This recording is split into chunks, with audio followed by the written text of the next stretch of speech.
ഡൽഹിയിൽ ബി.ജെ.പി. സർക്കാർ അധികാരമേറ്റിരിക്കുന്നു. ആം ആദ്മി പാർട്ടിയെ സംബന്ധിച്ച് തോൽവി വിലയിരുത്താനോ സംഘടനാ പ്രവർത്തനം ശക്തമാക്കാനോ ഇതുവരെ തയ്യാറായിട്ടില്ല.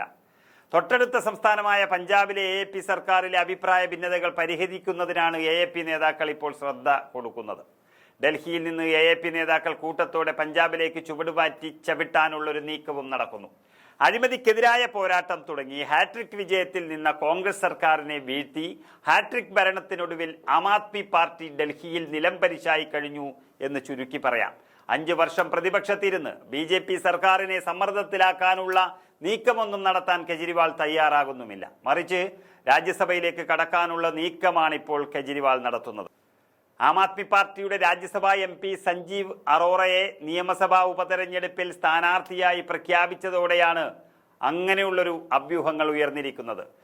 സഞ്ജീവ് അറോറ രാജിവെക്കുന്ന രാജ്യസഭാ സീറ്റിലേക്ക് കെജ്രിവാൾ എത്തുമെന്ന് ഏറെക്കുറെ ഉറപ്പിച്ചിരിക്കുകയാണ്. പഞ്ചാബിലെ ലുധിയാന വെസ്റ്റിൽ നടക്കുന്ന ഉപതെരഞ്ഞെടുപ്പിലേക്ക് സഞ്ജീവ് അറോറയെ ഇന്ന് രാവിലെയാണ് എ.പി. സ്ഥാനാർത്ഥിയായി പ്രഖ്യാപിച്ചത്. എ.പി.യുടെ സിറ്റിംഗ് സീറ്റിലാണ് ഉപതെരഞ്ഞെടുപ്പ് നടക്കുന്നത്. വ്യവസായി കൂടിയായ അറോറയെ 2022 പഞ്ചാബിൽ നിന്ന് രാജ്യസഭയിലേക്ക് തെരഞ്ഞെടുത്തത്. 2028 വരെ അദ്ദേഹത്തിന് കാലാവധിയുമുണ്ട്. നിയമസഭാ ഉപതെരഞ്ഞെടുപ്പിൽ സ്ഥാനാർത്ഥിയായതോടെ രാജ്യസഭാ അംഗത്വം അദ്ദേഹത്തിന് ജയിച്ചാൽ രാജിവെക്കേണ്ടി വരും. ഇതോടെ വരുന്ന ഒഴിവിലേക്കാണ് കെജ്രിവാളിനെ പരിഗണിക്കുന്നത്. കെജ്രിവാളിനെ സംബന്ധിച്ച് ഈ അഭ്യൂഹം എ.പി. നിഷേധിച്ചിട്ടുണ്ടെങ്കിലും ചർച്ച അങ്ങനെ തന്നെയാണ് നടക്കുന്നത്. ഉപതെരഞ്ഞെടുപ്പിൽ വിജയിച്ചാൽ പഞ്ചാബിൽ മന്ത്രിസ്ഥാനവും കെജ്രിവാൾ ഓഫർ ചെയ്തിട്ടുള്ളതായി എ.പി. അറോറയെ അറിയിക്കുകയും ചെയ്തു. എന്തായാലും മദ്യനയ അഴിമതിയിൽ ജയിലിലായ ആം ആദ്മി നേതാക്കൾ ഒന്നൊന്നായി ഡൽഹിയിൽ തോറ്റതോടെയാണ് തട്ടകം പഞ്ചാബായി മാറുന്നത്. എ.പി.യുടെ ചൂലുമായി ഡൽഹി തൂത്തു വൃത്തിയാക്കാനായി ഇറങ്ങിയ അരവിന്ദ് കെജ്രിവാൾ 10 കൊല്ലങ്ങൾക്ക് ശേഷം അയോഗ്യനായതിന്റെ കുറ്റം കോൺഗ്രസിന്റെ തലയിലാണ് ചാരാൻ നോക്കിയത്.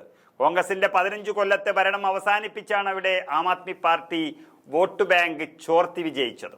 ഗുജറാത്തിലും ഹരിയാനയിലും മധ്യപ്രദേശിലും രാജസ്ഥാനിലുമെല്ലാം ആം ആദ്മി പാർട്ടി കോൺഗ്രസ് സാധ്യതകൾക്ക് മേൽ വിലപേശൽ നടത്തി സ്ഥാനാർത്ഥികളെ പ്രഖ്യാപിച്ചപ്പോൾ ഡൽഹിയിൽ അതേ നാണയത്തിൽ കോൺഗ്രസ് തിരിച്ചടിക്കുകയാണ്.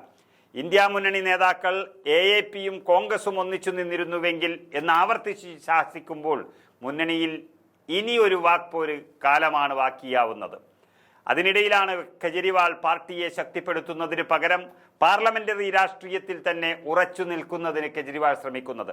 കഴിഞ്ഞ തെരഞ്ഞെടുപ്പിൽ ഒറ്റ സംഖ്യയിൽ നിന്ന് ബി.ജെ.പി. ഇക്കുറി 48 സീറ്റിലേക്ക് എത്തിയതിന് പിന്നിൽ എ.പി.യുടെ വില കുറഞ്ഞ രാഷ്ട്രീയ തന്ത്രമാണെന്ന കാര്യത്തിൽ തർക്കമില്ല, അഴിമതിയാണെന്ന കാര്യത്തിലും തർക്കമില്ല. അതുകൊണ്ട് തന്നെ ഇനിയുള്ള 5 വർഷം ദില്ലിയിൽ ഒന്നും ചെയ്യാനില്ല എന്ന തിരിച്ചറിവിൽ കെജ്രിവാളും സംഘവും പഞ്ചാബിൽ നിന്ന് രാജ്യസഭയിലേക്കുള്ള യാത്ര തുടങ്ങിക്കഴിഞ്ഞു.